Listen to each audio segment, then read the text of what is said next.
நீங்கள் low budget makeup book பண்ணாலும் சரி, ஹை பட்ஜெட் மேக்கப் புக் பண்ணாலும் சரி, ஆக்டிவ் பிம்பிள் இருக்குனாலோ ஸ்கார் இருக்குனாலோ கண்டிப்பாக அதை அந்த மேக்கப்பால் கவர் பண்ண முடியாது.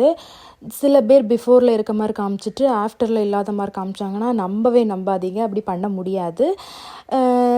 டார்க் ஸ்பாட்ஸோ பிக்மெண்டேஷனோ இருந்துச்சுன்னா கண்டிப்பாக கவர் பண்ணிக்கலாம். இவங்க எனக்கு 3 ஈவெண்ட்டுக்கு புக் பண்ணியிருந்தாங்க. அவங்க பிரதரோட pre wedding reception, post wedding reception, wedding மேக்கப்னு.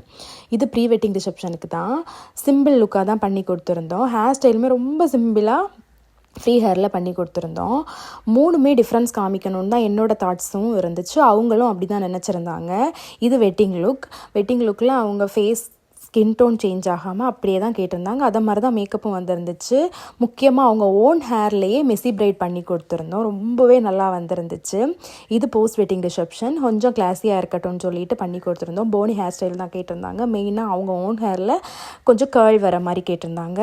ரொம்பவே நல்லா வந்துருந்துச்சு. அவங்களுக்கும் ரொம்ப பிடிச்சிருந்துச்சு.